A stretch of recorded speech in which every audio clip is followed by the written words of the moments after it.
शुरू कर दिया। उन्होंने बताया कि पास्टर जब आए थे पहली बार हमारे यहाँ ही आए थे, और उन दिनों में पास्टर जब आते थे, मेरे से नहीं, राज था हमारे साथ में, राज से बात करना शुरू कर दिया। बोले कि एक न्यूज़पेपर लेके ट्रेन में किधर भी डालकर बैठ के सो के ऐसे आते थे। आज प्रभु ने इतना अनुग्रह किया कि पुणे में एक मंडलिस्टी स्थापन होने का कृपा किया।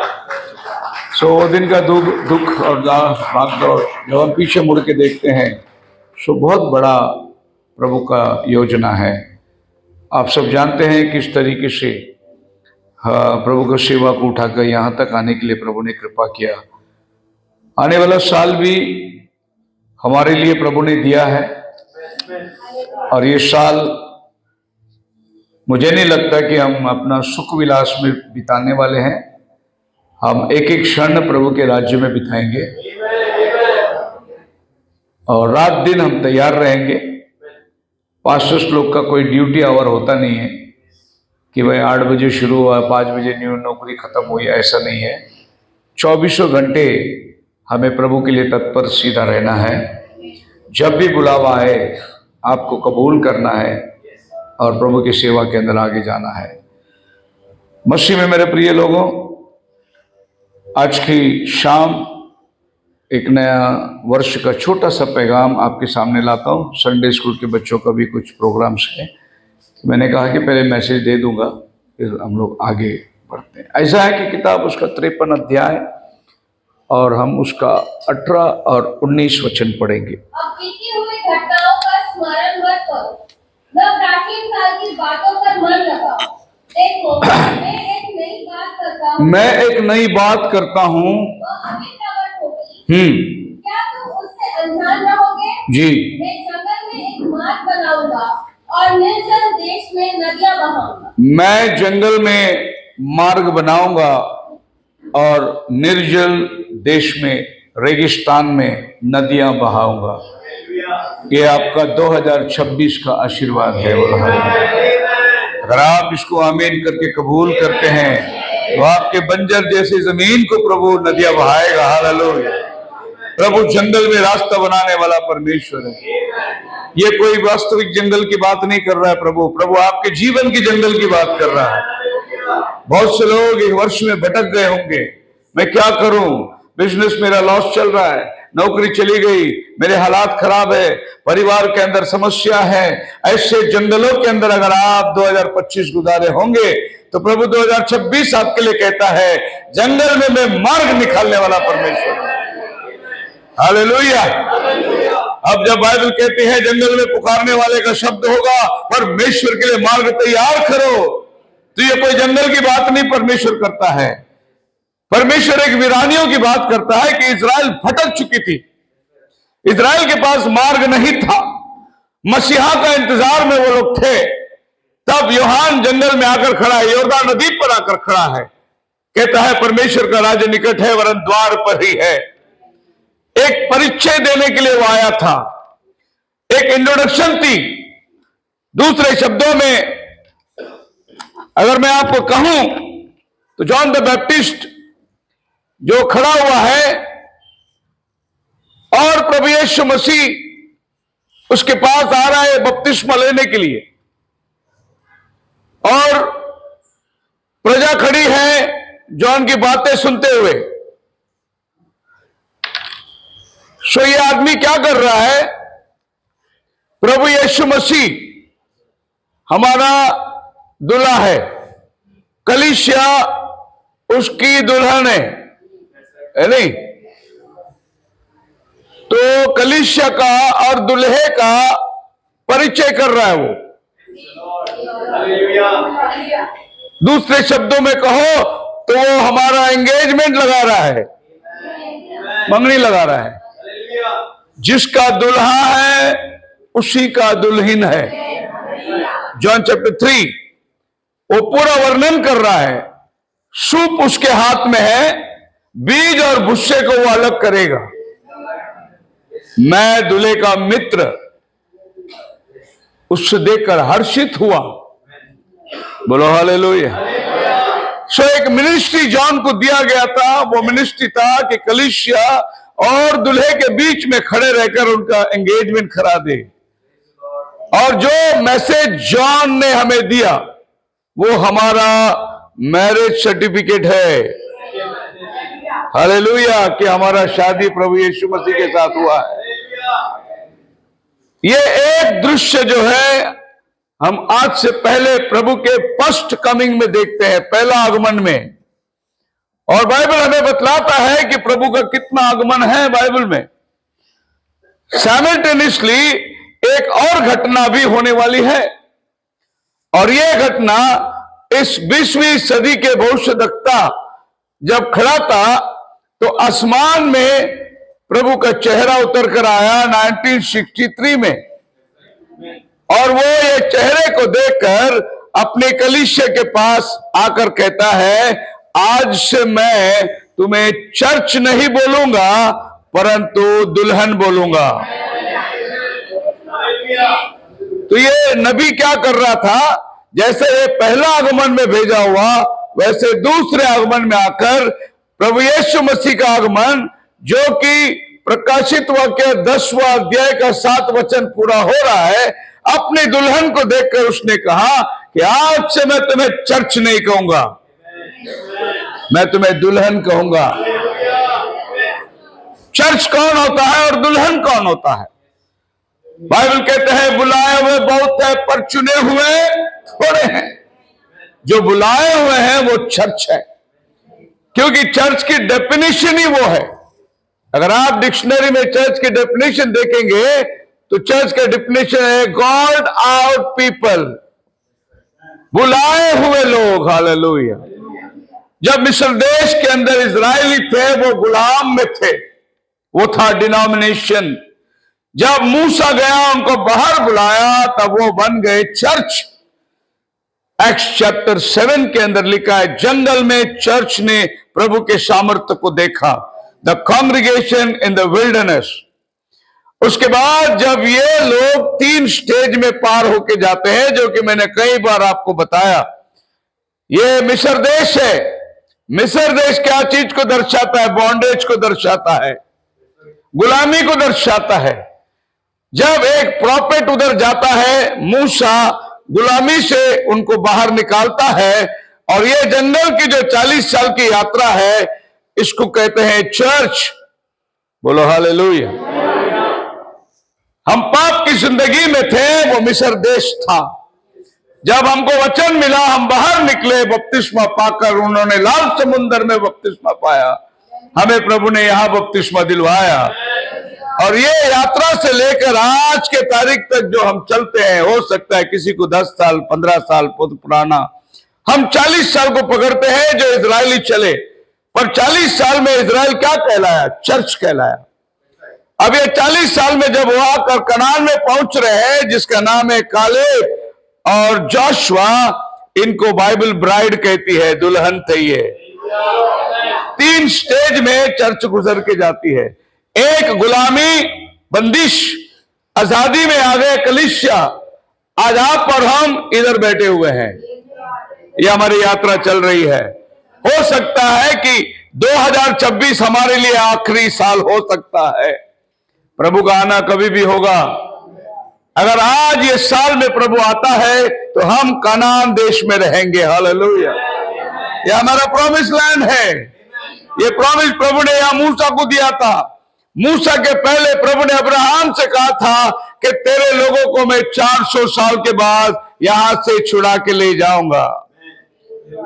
सो देखिए, एक प्रॉफिट आया अब्राहम, प्रभु ने उसको वायदा किया। फिर प्रभु ने एक प्रॉफिट को भेजा जो मूसा उनको छुड़ा के लाया। उसी तरीके से प्रभु ने जॉन द बैप्टिस्ट को भेजा, कलीसिया को तैयार किया। हालेलुया। और आखिरी दिनों में प्रभु ने एक और प्रॉफिट को भेजा, उसके दुल्हन को उसने तैयार किया।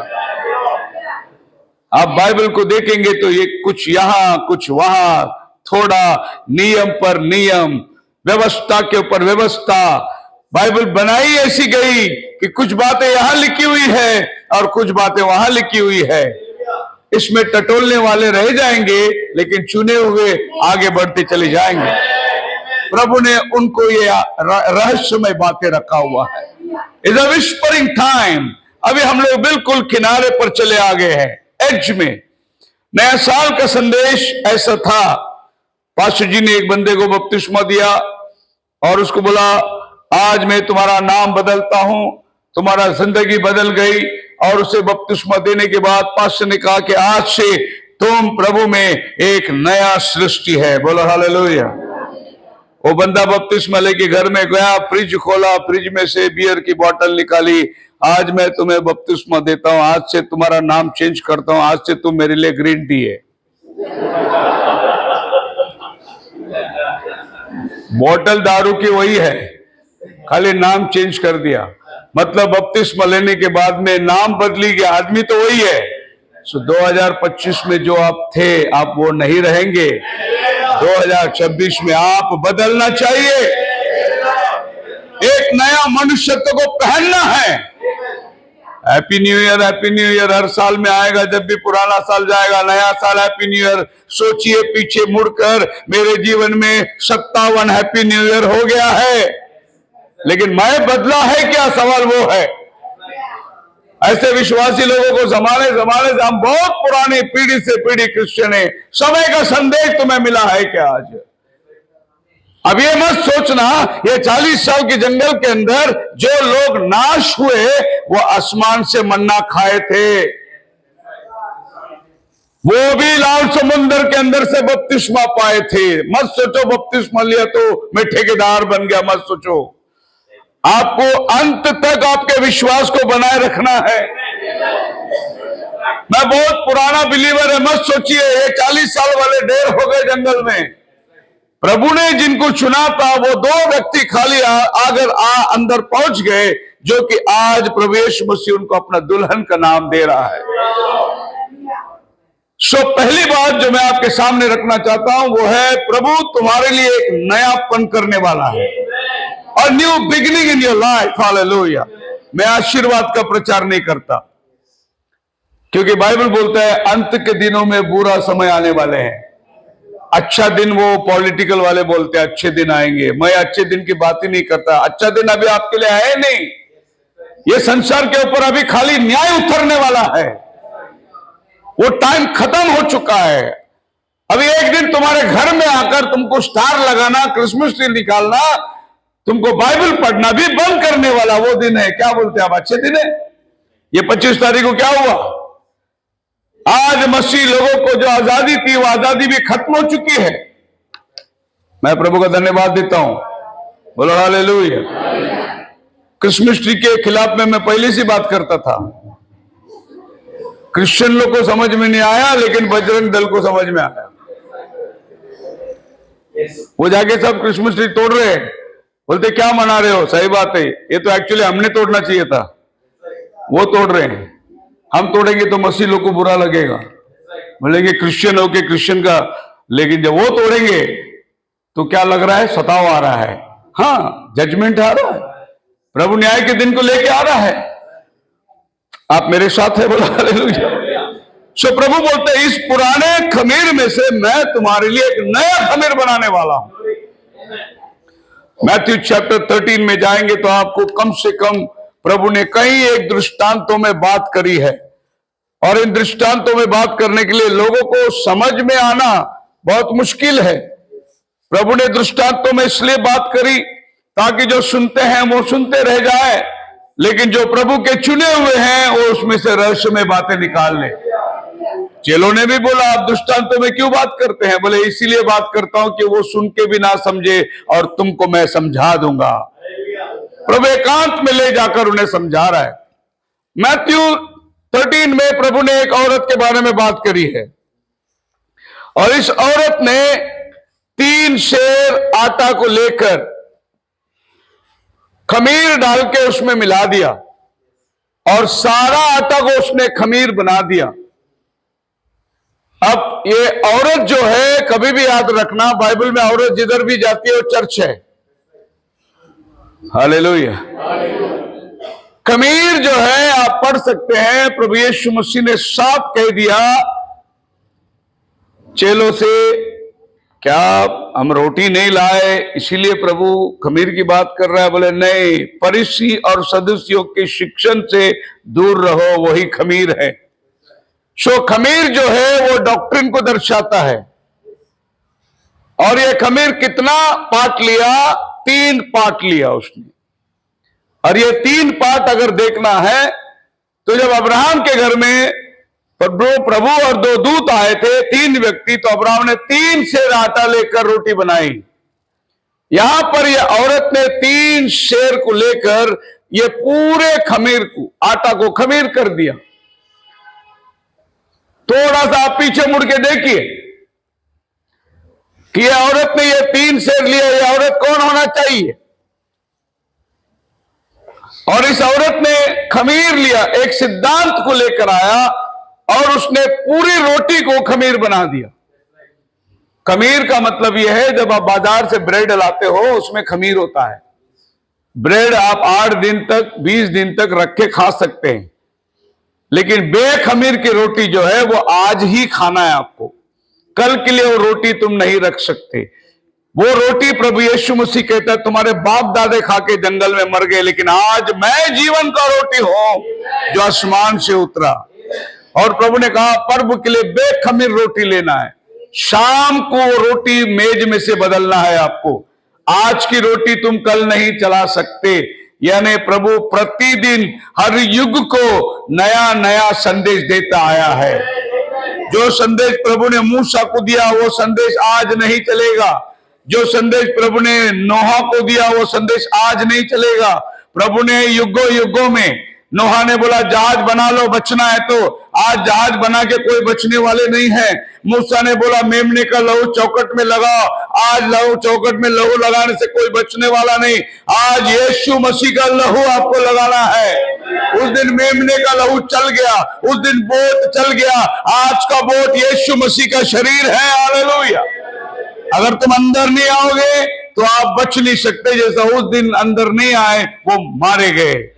युग युग में परमेश्वर ने संदेश को उस समय के अनुसार दे चुका है।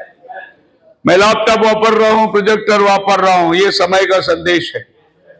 अगर आधुनिकता प्रभु ने दिया है, साइंस प्रभु ने दिया है, दुनिया साइंस अपने लिए वापरती है, शैतान के लिए वापरती है, हम साइंस को प्रभु के लिए वापरते हैं। हालेलुया।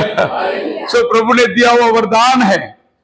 अगर साइंस को मैं नहीं अपनाऊंगा तो मैं अंबरनाथ में बैलगाड़ी में बैठूंगा तो 2 दिन लगेंगे पुणे आने के लिए। तो मैं साइंस को यूज कर रहा हूं, मैं गाड़ी में आ रहा हूं आपके पास में। साइंस प्रभु की देनगी है, लेकिन शैतान ने अपने काम के लिए इस्तेमाल किया, हम प्रभु के काम के लिए इस्तेमाल कर रहे हैं। ये माइक प्रभु ने दिया है, साइंस के मुताबिक हमें दिया है। सो मसीह में मेरे प्रिय लोगों, ये औरत एक चर्च है, इसने जो डॉक्ट्रिन लाया, आप 325 में निशियन बैठक को खोल के देखिए, इतिहास के अंदर कौन सी डॉक्ट्रिन को औरत ने लाया, आपको पता चलेगा। ट्रिनिटी जो शब्द है वो यहीं से शुरुआत हो गई। परमेश्वर को 3 टुकड़े में बांटकर यह औरत ने कलीसिया में सिद्धांत रखा, और ये निशियन फादर से ये कानून स्थापित हुआ कि तमाम दुनिया की कलीसिया इसी निशियन के काउंसिल के ऊपर चलेगी। अब प्रभु यीशु मसीह ने औरत के बारे में बोल दिया, खमीर के बारे में बोल दिया, उसके अंदर की जो प्रकाशन है, और उसी मत्ती 13 के अंदर लास्ट वाला जो दृष्टांत है वो ड्रैगनेट, जाली फेंक दी, उसमें सांप आए, बिच्छू आए, सब कुछ आए, लेकिन मालक ने मछली ले लिया और बाकी सब वापस छोड़ दिया। उसको बोलते हैं इंग्लिश बाइबल में ड्रैगनेट। क्या लिखा है? आज ये ड्रैगनेट नहीं है, यही है इंटरनेट। लास्ट दृष्टांत है आपके बाइबल में इंटरनेट। सब अभी इंटरनेट की दुनिया है, इसमें अच्छाई भी आएगा, बुराई भी आएगा। आप जो अच्छा है वो ले लो, बुरा को छोड़ दो। आप बोलो हालेलुया। ये मोबाइल अच्छा भी है, बुरा भी है। अच्छाई के लिए इस्तेमाल कर लो, बुराई इसको जाने दो, नहीं तो ये आपको लेके जाएगी खाई के अंदर। ये आने से बहुत विश्वासी लोग भी झूठ बोलने लगे। मास्टर जी किधर है आप? मैं अभी इधर ही है, बाजू में ही है, मैं रहे लोनावाला में। झूठ बोलना पड़ता है। ये सब झूठ का सहारा। पापा बेटे को फोन करते, किधर है पापा? बस बिल्डिंग के नीचे ही है, बंदा बैठा है 10 किलोमीटर दूर। ये सब आपके जीवन को बर्बाद करने वाली चीज है। इन्हें उतना ही लेना है, क्योंकि हम मॉडर्निज्म की बात करते हैं। ये ड्रैगनेट का टाइम है, लास्ट दृष्टांत है।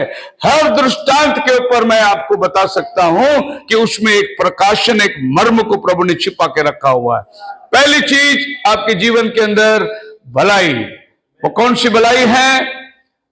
वो भलाई ये है कि प्रभु तुम्हारे जीवन के अंदर एक नई बात करने वाला है। दूसरी बात हम प्रोवर्ब्स में 3 अध्याय का 5 और 6 वचन करेंगे।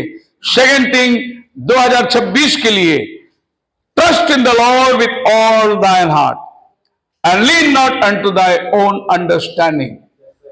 परमेश्वर पर अपने पूरी मन से भरोसा कर, अपनी समझ का सहारा मत लेना। In thy ways acknowledge him and he shall direct their path. हर काम के अंदर प्रभु को याद कर ले, वो तुझे मार्गदर्शन करेगा। 2026 में अपने दिमाग को इस्तेमाल मत करो, अपनी बुद्धि से काम मत करो। प्रभु की मर्जी है या नहीं पहला देखो, वो प्रभु की योजना है या नहीं, उस पर चलना है वो आपने देख लो। ये नए साल के अंदर दूसरी बात मैं आपको बताना चाहता हूं, always trust God for the future. आने वाले भविष्य के लिए हमेशा खुदावन के ऊपर भरोसा करो। मुझे अच्छा लगता है, मुझे अच्छा दिखता है, ऐसा कभी मत सोचना। जो आपको अच्छा लगता है वो खुदा के नजर में अगर बुरी हो तो आप धोखे में हैं। इसलिए आपका ट्रस्टिंग प्रभु के ऊपर पूरा भरोसा होना चाहिए। हालेलुया। विश्वास करना एक अलग बात है और प्रभु के ऊपर भरोसा करके चलना वो एक अलग बात है। मैंने ये उदाहरण हमेशा आपके सामने रखा, आज के संदर्भ में फिर रखता हूं ताकि आपको बात समझ में आ जाए। एक बहुत बड़ा जादूगर ने इस पार से उस पार नदी के ऊपर एक रस्सी बांधी और उस पर वो चलकर दिखाया बड़े बैलेंस में। सारे लोग देख रहे थे। जब वो चलकर वापस आया तो लोग तालियां बजाए, बोले वाह कमाल है, क्या रस्सी पर चल के आया, इतनी हिम्मत, क्या बैलेंस आपका। फिर उसने कहा क्या मैं दोबारा चल सकता हूं? बोले अभी तो हमने देखा आप जाके आए, हम सब विश्वास करते हैं आप दोबारा चल सकते हैं। उसने बोला फिर तुम में से कोई एक आओ मेरे कंधे पे बैठो, मैं तुम्हें लेके जाना चाहता हूं। बोले ब्रदर आप बोले नहीं नहीं नहीं मैं नहीं, अभी तो आपने बोला मैं चल सकता हूं। बोला हाँ चल सकते हैं, चला भी है, पर गिर गया तो। विश्वास हम सबको है, लेकिन हमारे विश्वास में हमको यकीन नहीं है। अभी एक लड़का वहां से आया, छोटा लड़का था, बोला मैं चलूंगा, तो उसने उसको लाया, कंधे पे बिठाया। लोगों ने बोला अरे नहीं छोटे लड़के को मत लेके जाओ। वो माना नहीं, हो गया रस्सी पर, लड़का भी बड़ा अस्वस्थ बैठा हुआ है और वो जाकर वापस आ गया चल के। लोग दांतों दबे, उंगलियां परेशान। वो जैसे उतरा बच्चे के पास गए, बोले कि अरे बेटा हम भी तो देखे उसको चलते हुए, हम भी जा सकते थे लेकिन हमें नहीं गए, आप कैसे इस पर विश्वास किया? वो बोले ये मेरा बाप है। बोलो हालेलुया। तो दुनिया का विश्वास अलग है, बाप का विश्वास अलग था। वो लड़के का विश्वास बाप और बेटे का रिश्ता था, और दुनिया का रिश्ता क्या था हम जानते हैं। वो चल सकता है। वैसे ही मसीह में मेरे प्रिय लोगों, दुनिया के क्रिश्चियन लोगों का रिश्ता अलग है और प्रभु का दुल्हन का रिश्ता अलग है। वो रूढ़ीकरण में, नीति में, लेकिन आपका रिश्ता बाप और बेटे का रिश्ता है। हमें मालूम है हमारा बाप हमें धोखा नहीं देने वाला है। दुनिया कुछ भी कहे हमें, लेकिन हमें बाप के ऊपर पूरा यकीन है। हालेलुया। पास्टर को पूछा जा रहा है, एक बार मैंने एक पास्टर को पूछ लिया कि प्रभु का आना आप कितना निकट समझ रहे? कम से कम 20 साल तो नहीं होगा, क्योंकि बहुत भविष्यवाणी अभी पूरा होना बाकी है।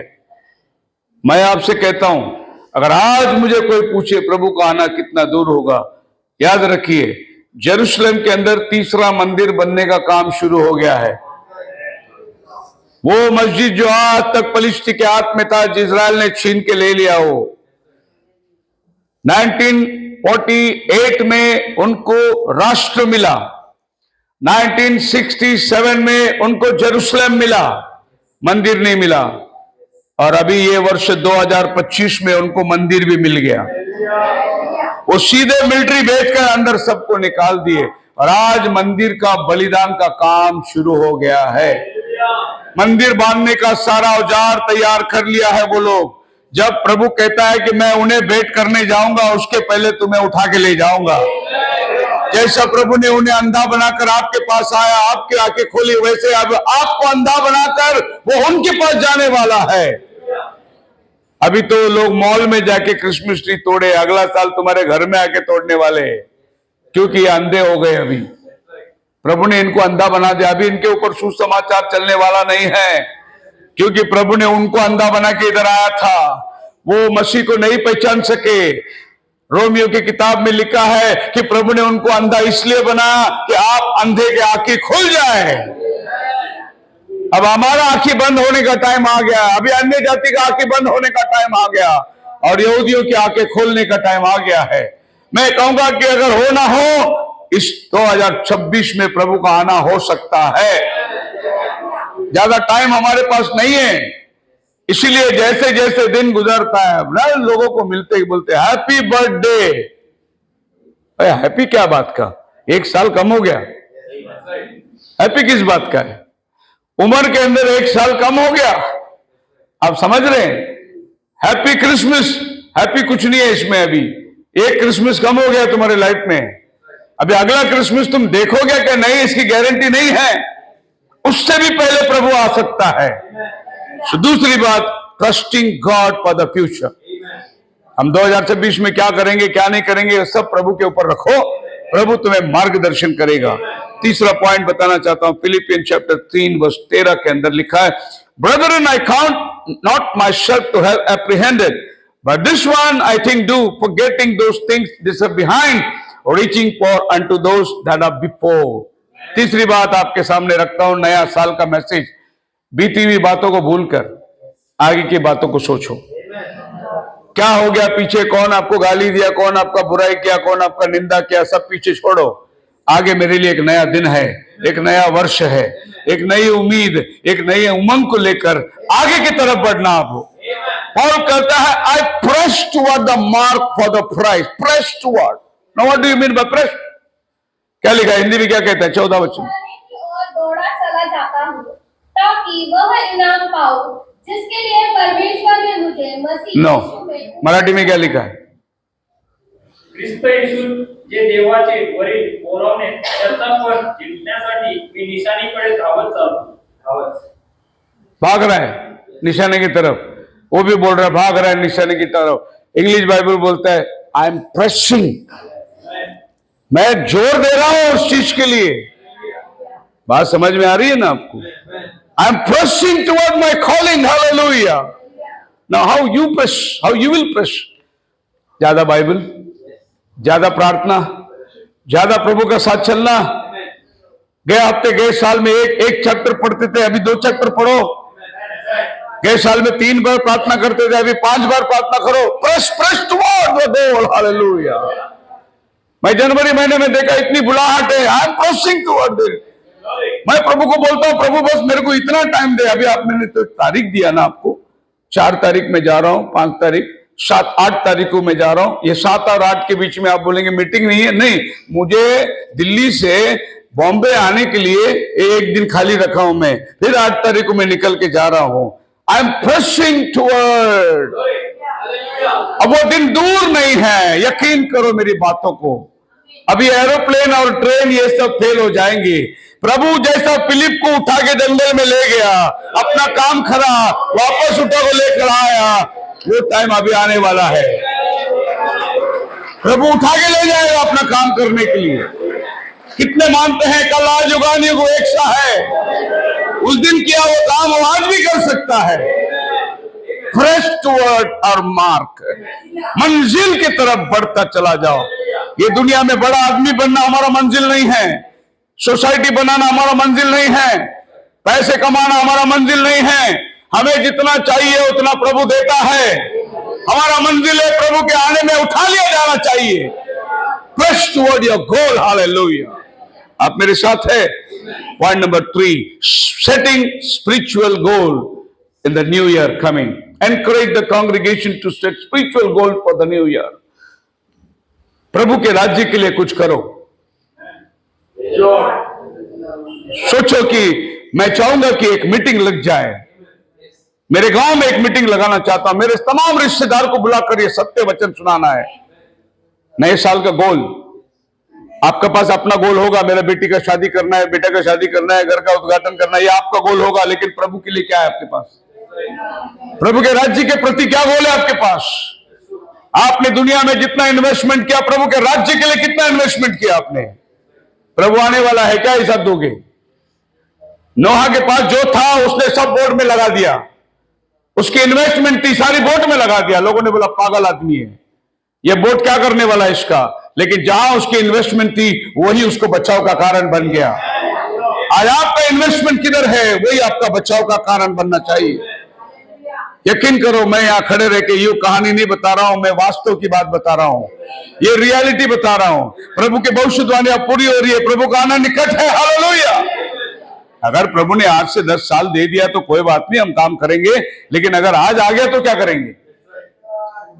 क्यों प्रभु 4 साल के बाद आने का विचार करते बैठना है? आज रात को आ गया तो क्या होगा हमारा?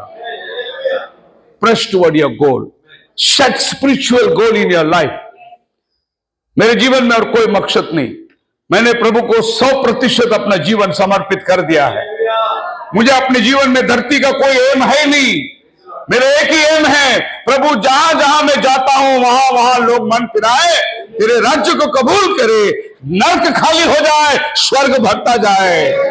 एक मकसद को लेके चल रहे हम लोग। 2026 को मैं बहुत सीरियसली ले रहा हूं। आप कैसे लेते मुझे नहीं मालूम, पर मैं बहुत सीरियसली ले रहा हूं, क्योंकि 2027 में जेरूसलम की मंदिर बनना चाहिए, ऐसा सारी भविष्यवाणियां पूरी होती है। उसके पहले दुल्हन जाना चाहिए। आप कैलकुलेशन करके देखेंगे तो आपको होगा 2027 सारी दुनिया बोलती है लास्ट होगा। नहीं भी हुआ तो मुझे क्या? अगर आज से 50 साल प्रभु नहीं आया तो भी क्या? मैं ऐसे जीऊंगा जैसे प्रभु आज आने वाला है।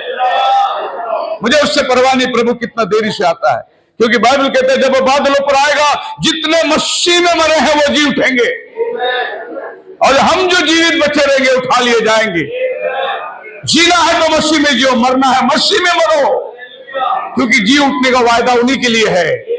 दुनियादारी वालों को जी उठने का वायदा नहीं है, वो 1000 साल के बाद उठने वाले हैं। लेकिन रैप्चर में जाने का वायदा और जी उठने का वायदा उनके लिए है जो आज मसीह में जी रहे हैं। Committing a regular prayer and Bible study, this aligns with the idea that real change begins with the heart and a desire to grow spiritually. आपने अगर आज तय किया नए साल में मैं ये करूंगा, मैं बाइबल अधिक पढ़ूंगा, मैं खुदा के साथ चलूंगा, मैं प्रार्थना का समय बढ़ाऊंगा, मैं कलीसिया के लिए मदद करूंगा, प्रभु के सुसमाचार में हाथ बढ़ाऊंगा। अगर आपने अपने दिल में सोच लिया है, उसके साथ हो जाओ और ये 2026 आपके लिए आशीष का कारण बन जाए। आखिर में आपको आशीर्वाद का समय देता हूं। लैमेंटेशन चैप्टर 3 वर्स 22 में 23 में लिखा है, it is of the Lord's mercy that we are not consumed because his compassion fail not. ये 2025 में कितने बम ब्लास्ट हो गए, कितने हादसा हो गए, कितने एक्सीडेंट हो गए, प्रभु की कृपा थी हम बच गए। Hallelujah, it was his mercy. Hallelujah. अब प्रभु को बोलते, प्रभु तेरी कृपा थी जो 2025 पार करने के लिए तूने हमें मदद किया। पल भर में आदमी मोटरसाइकिल से गिर के हाथ पैर टूट के हॉस्पिटल में पड़ा रहता है, जान चली जाती है। प्रभु ने हमको पूरा दुनिया क्या बोलते देश में घुमाया, फिर भी सुरक्षित रखा। है प्रभु का बहुत बड़ा टुकड़ा। हालेलुया। अभी अभी मैं लखनऊ उतर रहा था, फॉग इतना था, पायलट ऊपर ही प्लेन घुमा रहा था, बोला था नीचे उतरने के लिए जगह नहीं है, ग्राउंड नहीं दिखाई दे रहा है, बहुत मुश्किल है, अपना अपना सीट बेल्ट बांधो, अभी थोड़ी सी वाइब्रेशन होगी, फ्लाइट ये होगी। तो लोग सब डर रहे थे, इधर उधर देख रहे थे। उधर से बच्चा, पप्पा मला नहीं मरायचे। हम बोले ये मरने के लिए डर रहे हैं। हम तो सोचते कि प्रभु अभी आ जाए, हम यहां से निकल जाएंगे प्रभु के साथ। हालेलुया। एक मुसलमान ने मेरे को बोला, आप डरो मत, आपको हम कुछ नहीं करेंगे। मैं बोला ओए, डर हमने क्रूस पर छोड़ दिया है। आज हम हमारे मसीह के लिए जीना मरना एक ही है हमारे लिए। हम नहीं डरते किसी को। आप मेरे साथ हैं? लेकिन एक बात करना, मेरे को मस्जिद के अंदर नहीं मारना, मेरे को चौराहे में खड़ा रह के मारना। मैं मेरे प्रभु का नाम उठाकर मरूंगा, क्योंकि मेरे पास पुनरुत्थान की शक्ति है। जियो तो उसके लिए, मरो तो भी उसके लिए। प्रतिदिन मेरे जीवन में एक नयापन आता है। And there are every morning great, this is thy faithfulness. अभी ये न्यू हैप्पी न्यू ईयर जो है ना, अगला साल ये जुना हो जाएगा। बाइबल बोलते हैं नया कुछ भी नहीं है। उसके घर में मैयत हुआ, पहला किसी के घर पे हुआ था, कल किसी और के घर पे होगा। उसके घर में शादी हुआ, कल किसी और के घर में था, कल किसी और के घर में होगा। कोई भी चीज ये पृथ्वी में नया नहीं है। हालेलुया। साइंस सोचता है कि हमने बहुत नया चीज को अपनाया। साइंस सोचता है हमने मोबाइल का खोज निकाला। अरे बाइबल में लिखा है, तेरी वाणी को हवा ले जाएगी, दुश्मन को बताएगी। क्या तूने खोज निकाला? तेरे खोज के पहले मेरा बाइबल कहता है तेरा वाणी हवा में जाने वाली है। आदमी एयरपोर्ट में चल के गया, दरवाजा अपने आप खुल रहा है, सेंसर लगा हुआ है। वाह क्या टेक्नोलॉजी है। अरे उस दिन पीटर जेल से उठ के गया ना, दरवाजा अपने आप खुलने लगी। कौन सा टेक्नोलॉजी तूने अपनाया है? Praise God, hallelujah. आदमी रॉकेट बनाया, स्काईलॉक बनाया, बोला हम चांद में जाके आए, हम मार्स में जाके आए। अरे उस दिन याकूब ने तर में तकिया रख के सोया था, स्वर्ग और धरती पर सीढ़ी लगी हुई थी, लोग ऊपर चढ़ रहे थे, उतर रहे थे। कौन सा टेक्नोलॉजी को तूने अपनाया? ये तो मेरा बाइबल पहले ही कहता है। आज साइंस बोला समुद्र के अंदर पहाड़ है। कौन सा नया टेक्नोलॉजी? हमने सबमरीन बनाया और नीचे जाके देखा। अरे योना मछली के पेट में बैठकर नीचे जाके देखा, उसने बोला समुद्र के अंदर पहाड़े बड़े बड़े। कौन सा टेक्नोलॉजी तूने बनाया? हालेलुया। तूने फुहारा बना दिया, गार्डन को पानी स्प्रिंकलिंग हो रही है। अरे जेनेसिस में प्रभु ने आदम के वाटिका में स्प्रिंकलिंग रखा हुआ था। कौन सी टेक्नोलॉजी तूने बना दिया? तू आज सवाल पूछता है मुर्गी पहला था क्या अंडा पहला था? ये आज सवाल पूछता है। मेरा बाइबल ने सृष्टि में ही जवाब दे के रखा। पहला परमेश्वर ने सभी मुर्गियों को बनाया, फिर उनका रिप्रोडक्शन सिस्टम उनको दिया। पहला आदम और हवा को बनाया, बाद में वो बच्चे कैसा पैदा करेंगे वो प्रभु ने उनको बताया। सब कुछ बाइबल के अंदर है। कहां ज्ञान ढूंढ रहे हो? प्रभु का आना बहुत निकट है। प्रभु का कृपा प्रतिदिन हमारे लिए नया है। हैप्पी न्यू ईयर जुना हो जाएगा, अगला साल आपको और एक हैप्पी न्यू ईयर बोलना पड़ेगा। ईयर वही है, खाली न्यू और ओल्ड हो जाता है, लेकिन प्रभु की कृपा प्रतिदिन आपके लिए नया नया नया। आप सवेरे आंखें खोलो, प्रभु को धन्यवाद दो। प्रभु तेरी मर्सी थी, his compassion fail not, they are new every morning. Every morning प्रभु की कृपा तेरे लिए नया होता जाएगा। हालेलुया। और दुनिया के अंदर सवेरे उठो, वही कंपनी का बेल बजेगा आपका।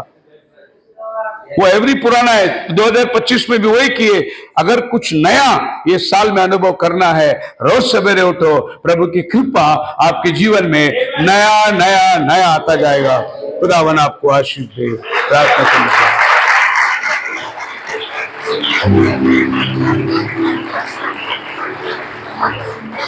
पहले उसकी बादशाहत, उसकी राह चुनो।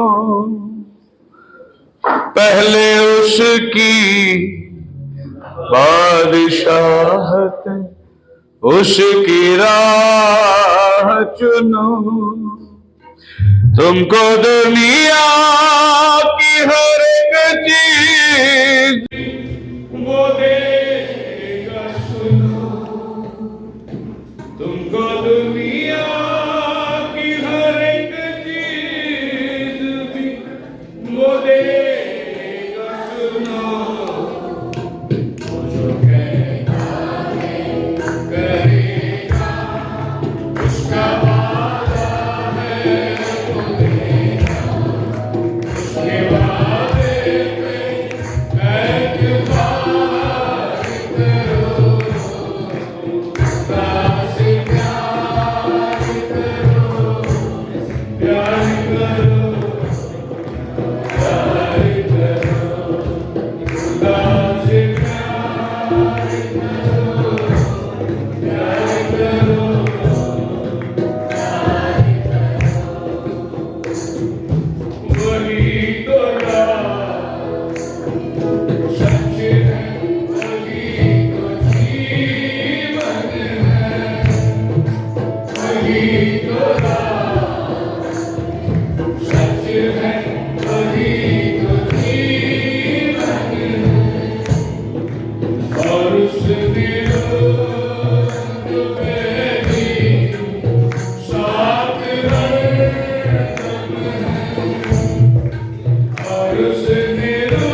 ये 2025 में हम चुक गए होंगे, बहुत सी बार अपना मुंह मोड़ लिए होंगे, बहुत सी बार हम प्रार्थना करना भूल गए होंगे, हम बाइबल करना छोड़ दिए होंगे, बहुत सी बार हम कलीसिया में आना चुक गए होंगे, लेकिन प्रभु 2026 में वायदा करता है आपके साथ। आप भी प्रभु से वायदा करो। प्रभु मैं तेरे वचन को सीरियस लेता हूँ, मैं तेरे वचन पर चलूंगा प्रभु, मैं कलीसिया के साथ में कोई बुराई नहीं करूंगा प्रभु, मैं कदम से कदम मिलाकर कलीसिया के साथ बढ़ता रहूंगा, क्योंकि वो समय बहुत निकट है। 2026 को प्रभु आपको बहुत आशीर्वाद। प्रभु धन्यवाद करते हैं, ये पूरा साल तुमने संभाला प्रभु, एक पल एक क्षण तुमने अपने आंखों के पुतले के समान हमारे रक्षा किया। आने वाला साल जिसका आगमन हो चुका है, आज पहला तारीख प्रभु वादा करते हैं, एक एक पल, एक एक दिन, एक एक महीना प्रभु हम तेरे साथ तेरा डर और भय को अपने जीवन में प्रार्थना करें।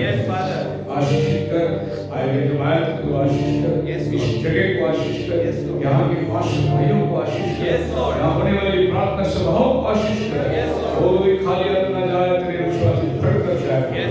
तमाम इंतजाम के लिए धन्यवाद करते हैं, प्रार्थना यीशु के नाम में मांगते सुना बैठ सकते हैं। हम संडे स्कूल के कुछ एक बारे में थोड़ा समय